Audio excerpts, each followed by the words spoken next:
just deformation due to depleting reservoirs. And so what I'm talking about here is on a smaller scale, something that looks like that. Right? So these are subsidence craters. Everybody ever seen those before?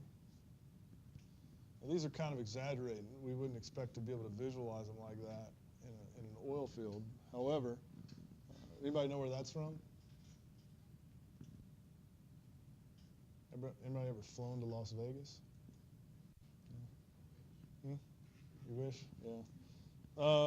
If you're coming from Texas, you probably wouldn't see it because you just come from the south. But there, there's a place north of Las Vegas called the Nevada Test Site where they used to do nuclear weapons testing, right? And above ground, like in the early 50s, it was a tourist attraction. You could go and put on some special goggles and watch atom bombs go off, right? And then they moved the testing underground, and so if you fly over, it's pretty hard to see, but if it's a super clear day and you fly like from California or from somewhere like that into Vegas, if you look to the north, it's a possibility you might be able to see something like this because it's actually just square miles of pockmarks like that on the surface of the Earth, and that's due to underground nuclear testing. So basically, the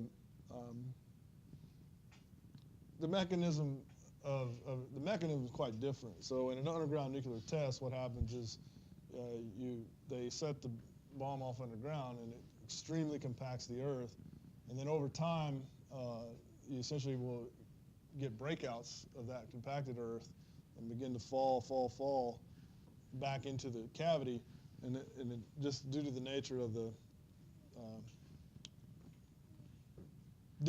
stress distribution, then it sort of falls in from the top, and you get these subsidence craters like that. But I just wanted to, so it's a completely different mechanism than what we're talking about with depletion.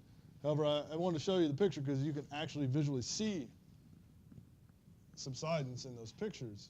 However, while we can't always see it, it absolutely occurs in depleting oil reservoirs. And in fact, there was a famous reservoir in California, the Wilmington Field, which is about 18 kilometers wide by about sort of an elliptical shape. So it's about 18 kilometers wide and about 5 kilometers, or I guess 18 kilometers long and about 5 kilometers wide.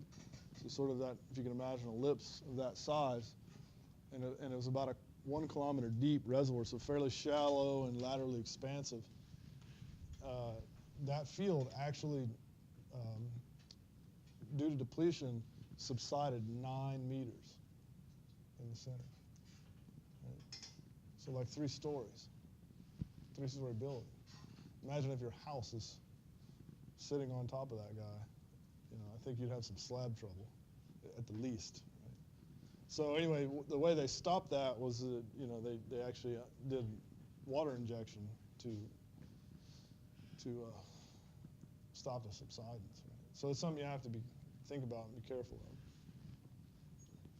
of. Also, there's environmental issues associated with subsidence, and also just reservoir depletion can affect the production, and that's what we're talking about. So another area where there's a significant amount of actually uplift and subsidence afterwards is in SAG-D. Are you guys familiar with that process? Steam-assisted gravity drainage. And so this is a technique used to extract bitumen from tar, right? To extract oil from tar in Canada. I mean, that technique alone has increased the provable reserves in Canada by 1,000% or something. It's pretty amazing. But in that technique, you basically inject steam into a horizontal well, and you have a producing well below it. And that steam will increase decrease the viscosity of the oil, and then it'll drain into the reservoir, into the lower horizontal leg. And so you're extracting, but bitumen is actually sort of the matrix, right? It's what it's a solid material that you're essentially bringing into the fluid to get it out. And so when you do that, first of all, when you inject the steam, you get amazing uplift, right? You can actually push the surface of the earth up quite a bit. And then when you extract the bitumen, you get a lot of subsidence. So there's a lot of environmental issues associated with that. I mean, typically there's not people's houses on top of bitumen fields. But. The example you're talking about, California, Mm-hmm. they know why there's such significant subsidence? Because I didn't see that for most old. Well, it's always there. You just don't see it, and it's certainly not that. I mean, there is some explanations, and we'll talk about it. I'll show you some models later, but the fact that it was very laterally expansive and shallow made a big difference. And there's even very simple models that kind of can show that. We'll get to it before the end of the day. But then there's other issues associated with just inelastic effects and how much compaction you get, how much pore collapse you get, other things like that. But even a simple elastic model will show that just a laterally expansive shallow reservoir will have a lot of subsidence. So if you remember, I think when we were talking about plasticity models, we talked about compaction curves. And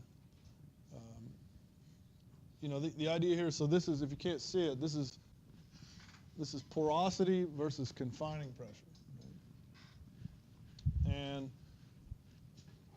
this line right here is what they call the pre-consolidation pressure.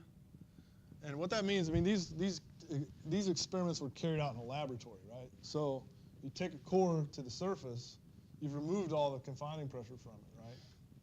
Then you go and you stick it in your lab in your triaxial apparatus, and you begin to confine it again. It's going to take a considerable amount of confinement to get it back to the pressure it was in the earth, right? And so if you notice, these curves look fairly linear. I used to be really good about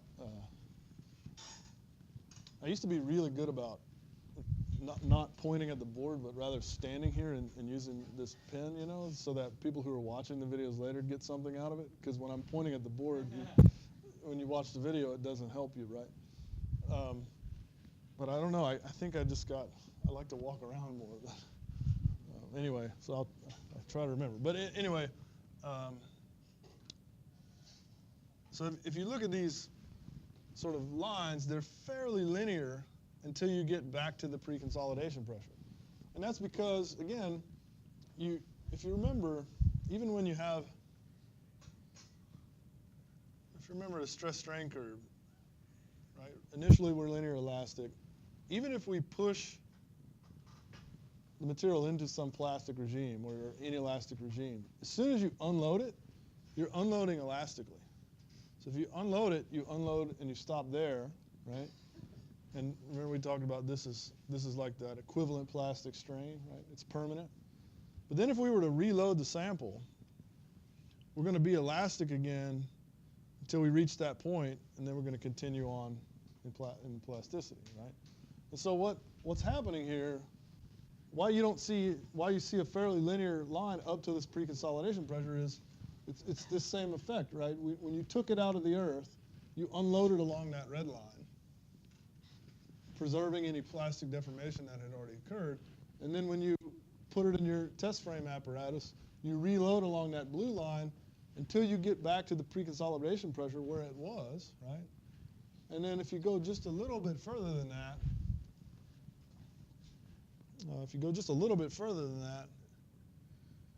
you see this kind of significant change in the porosity.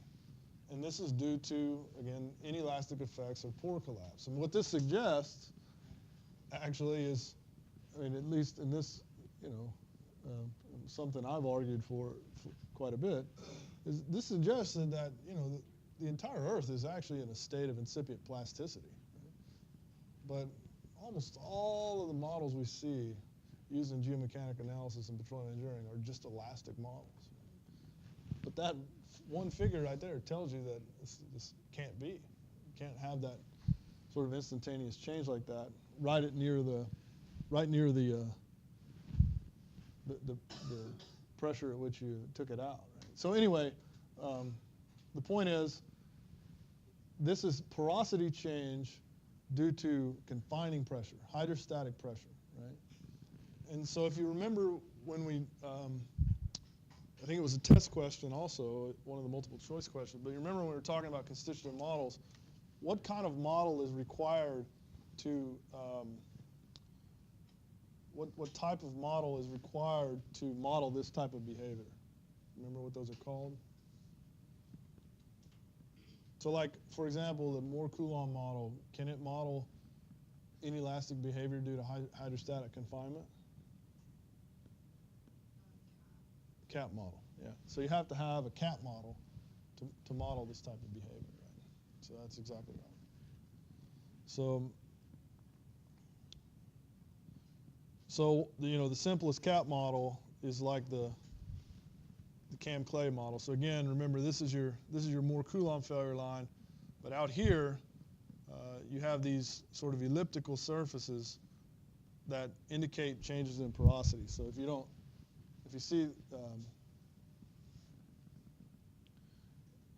see these lines, they indicate like there's a percentage there associated with the amount of porosity change. So if you had initially, say, 39% porosity and you moved out along one of these paths, you could, by the time you get out here, you've reduced the porosity to 30%. Because you're in these models, you're pushing the cap out. And the material gets stronger as you do that, but you can model those effects. So anyway, the Cam-Clay model was the simplest one of these cap models we looked at, and is defined by these equations. If you can go back and look at that in the notes. But so then if we just plug in all the values SV, SH max into those equations, and they just kind of including the pore pressure now due to depletion, and then go back to that reservoir space. So we talked about this on Friday or maybe Wednesday, I can't remember, but this where you have this S3 as a function of pore pressure change. And we actually looked at this field in some other examples, this Gulf of Mexico field X, where you started off with a initial 30% porosity, and you load along this line. So this line represents A, right? The depletion path. In this case, they used that Cam-Clay model to include these contours, which represent changes in porosity. So if you can't see, that's like 29.8, 29, 28, 27, 26.4. So this was the real pressure depletion along this line. This data, those dots represent real data, real measurements.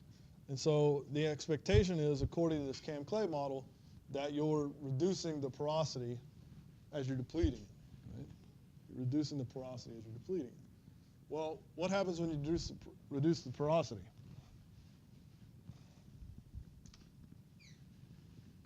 What happens to fluid flow in a reservoir when the porosity is reduced? Yeah, lower the permeability. So remember from petrophysics, you had a relationship between porosity and permeability. Common ones, what's it called? Cosine-Kármán, right? Remember Cosine-Kármán? Gives you a relationship between, no? You don't remember Cosine-Kármán? Gives you a relationship between, really? In petrophysics, right? That's where you learn that. Okay. Yeah, exactly. So anyway, then using the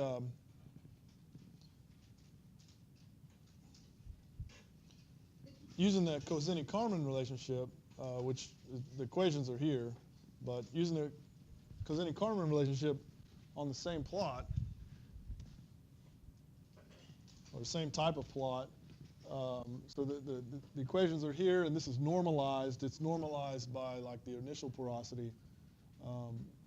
Then you can see how the permeability changes as a function of porosity on this guy. Now, also, I think this is an appropriate time to bring something else I talked about on Friday that I didn't record, but since there's a few more people here who might be interested, I'll briefly talk about it.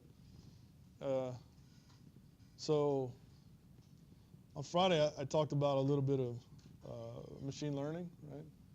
And so I got this data set.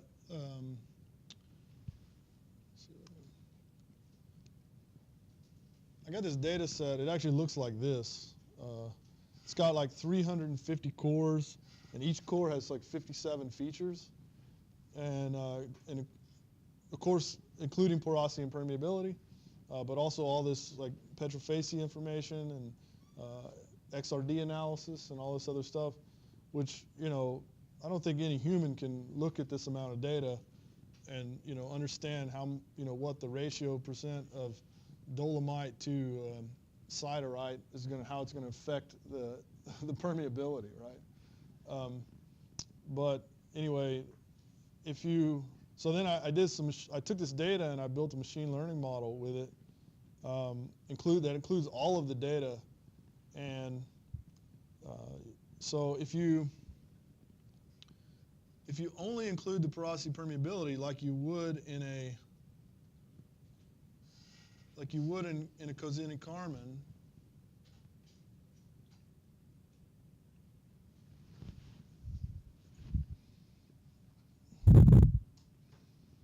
so that's what you'd get. Something like that. I mean, the red is the real. So this is porosity permeability. This permeability is on a log scale, but nevertheless, this is porosity permeability. This red is the real data. This is what you'd get via some porosity permeability Kozinnik-Kármán type relationship. Not that great.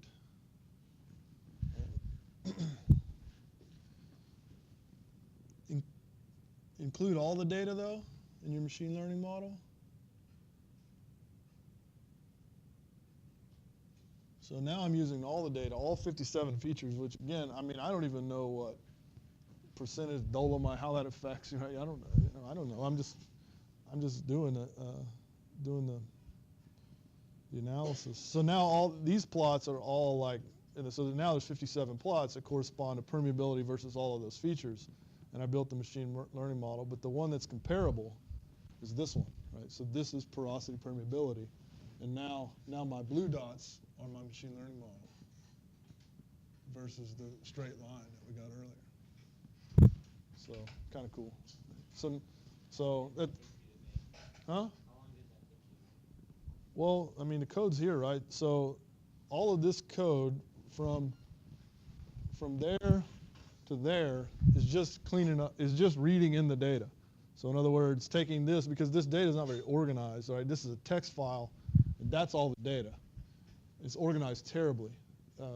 It's like, there's like 4 lines of data.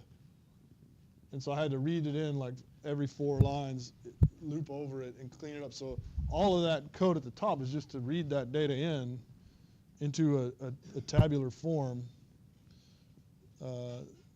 that looks like this, right, that I showed you, right? So now this data is more organized. It has well, A, B, core depth, depth below surface, some information about the formation, porosity, permeability, and then all of that other junk, right? So that all of that beginning, most of that code at the top is just to read the data in. Once I have it read in,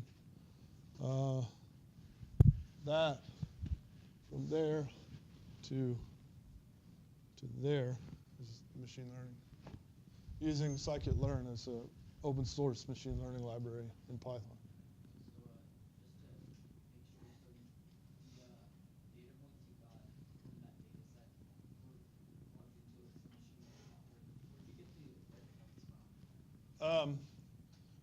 The red points are the data, the permeability data. So what I'm doing is I'm training the model to be able to predict permeability given other inputs. Oh, okay. Okay?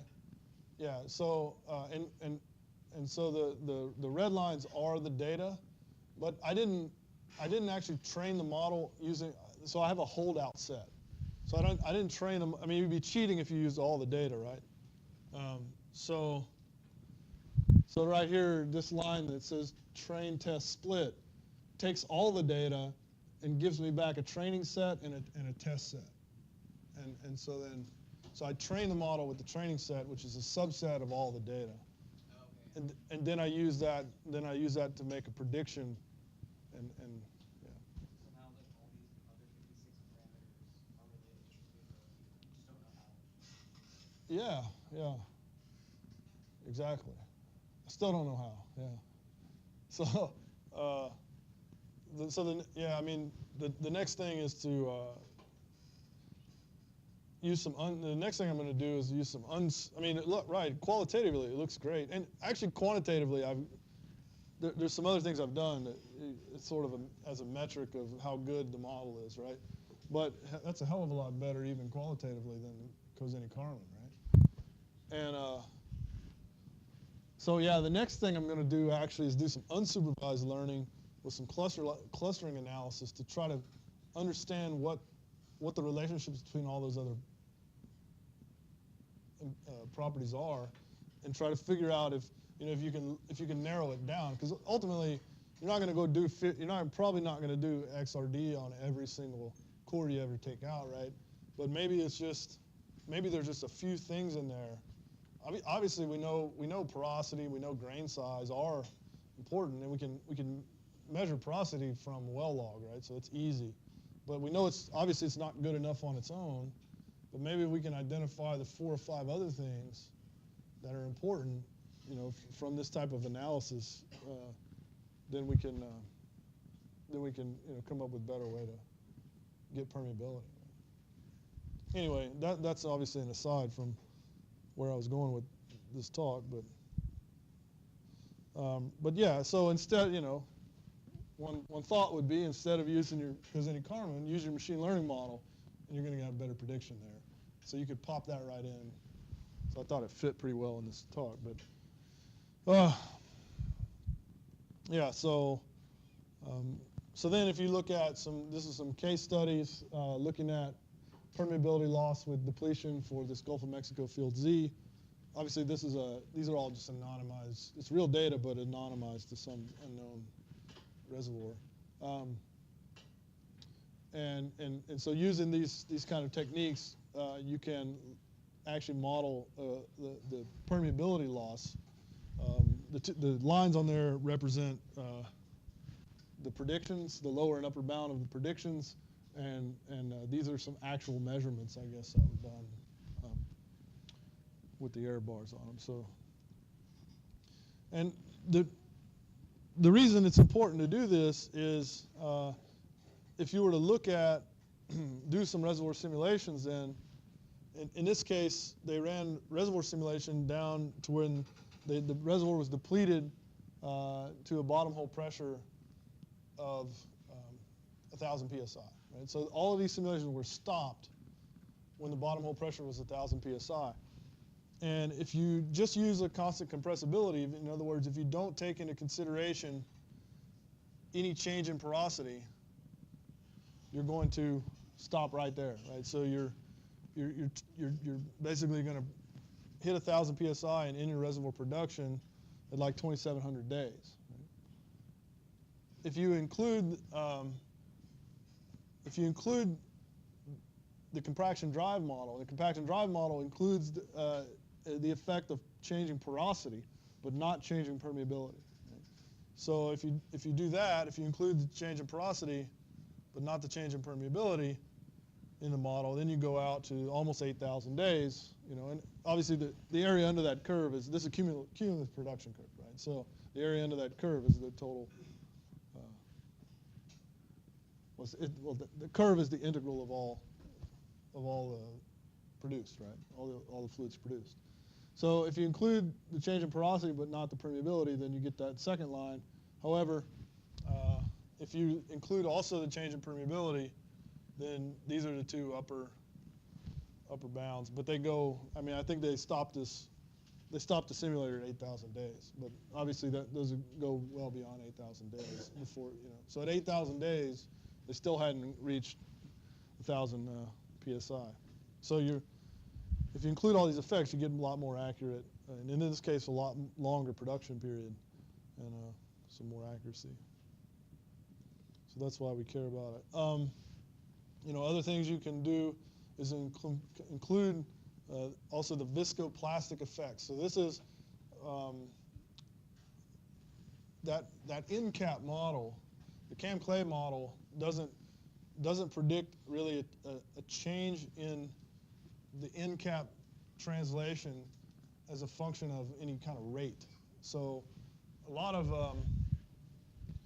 when we talk about viscoplastic, again, I like to always go back and use a 1D stress strain curve analogy. So if you have a plasticity model that looks like that under normal conditions, if you include some rate effects, you can get a change in the hardening of the material due to just how fast you load it or how slow you load it. And then typically when you're talking about pore collapse associated with in-cap models, these things will roll over and soften, again, as a function of the rate, like how fast you deplete it or how much you deplete it over a certain time, right? So, I mean, really, how fast you deplete it, right? So these are plots of, you know, it's the same years, 20 years, but different rates, right? So 10 megapascal depletion, 20, 30, 40 megapascal depletion. So you see, if you include rate effects, there's no appreciable viscoplastic strain at 10 megapascals. But as you increase the rate of depletion, then you get more and more viscoplastic strain. And of course, the viscoplastic strain is going to correspond to reductions in porosity. Right? So this is just another step you could take to include it. And you know, really, to do these type of simulations, this is why we can't really solve many homework problems on this. To do this kind of thing, you really have to do, you know, basically full-on reservoir simulations with, you know, including all these effects, because it's really nonlinear. Right? Your geomechanics are nonlinear. You have nonlinear porosity permeability relationships. Now, if you listen to me, you have machine learning algorithms in the middle of your forward simulation. And so, anyway.